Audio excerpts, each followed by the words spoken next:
जोहार।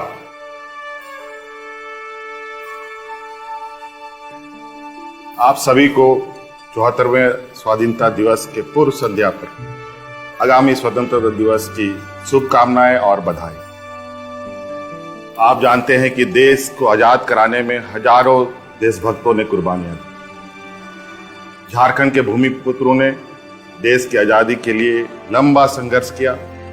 यहाँ के बाबा तिलका मांझी, सिद्धू कान्हू, बिरसा मुंडा, नीलांबर पीताम्बर, पोटो हो, विश्वनाथ सहदेव, फूलो झानो, पंडित गणपत राय, शेख भिखारी समेत हजारों वीरों ने अपनी कुर्बानी देकर इस देश को आजाद कराया।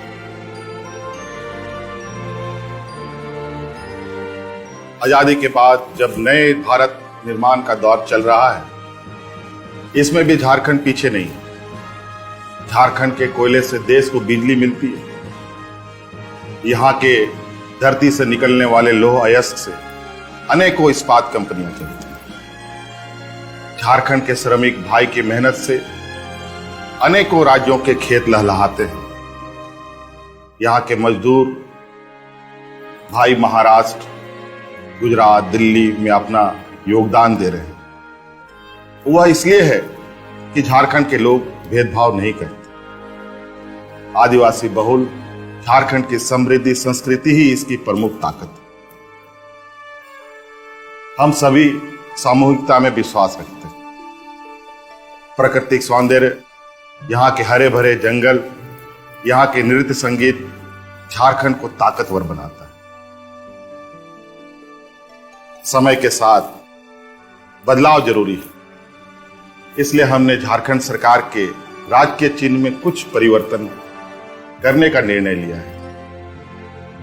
आज वही नया राजकीय चिन्ह आप सभी को समर्पित कर रहा हूं।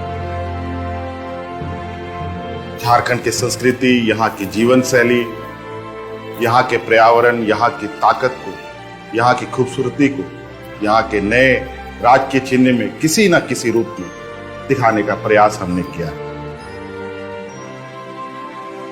नया राजकीय चिन्ह चौकोर नहीं होगा, यह वृत्त का आकार होगा, यानी ये गोल दिखेगा। यह विकास का प्रतीक का सूचक है। जैसे पहिया लगातार घूमते हुए आगे बढ़ता है, झारखंड भी विकास के पथ पर आगे बढ़ता रहेगा।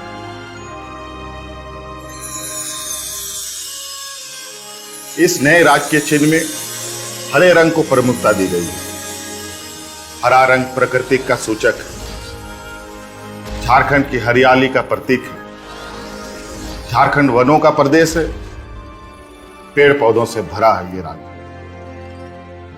हरा रंग खुशहाली और समृद्धि का प्रतीक है, बेहतर पर्यावरण का प्रतीक है। नए राजकीय चिन्ह में पलाश के सुंदर फूल का उपयोग किया गया है। पलाश झारखंड का राजकीय फूल भी है। लाल रंग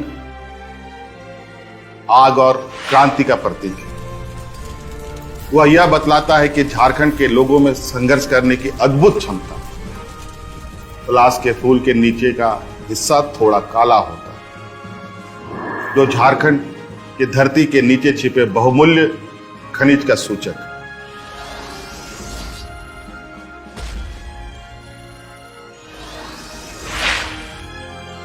इस नए राजकीय चिन्ह में हाथियों को दिखाया गया है।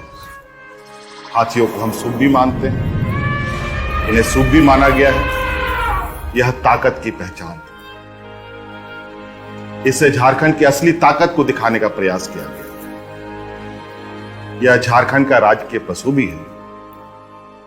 अपार ताकत होने के बावजूद हाथी अनुशासित होता है और तब तक किसी को नुकसान नहीं पहुंचाता जब तक उसके साथ कोई छेड़छाड़ नहीं हो। झारखंड के लोग भी अनुशासित हैं, दूसरे को नुकसान नहीं पहुंचाने वाले। लेकिन जब उनके साथ अन्याय होता है, अन्याय किया जाता है, तो संघर्ष करने से भी नहीं चूकते।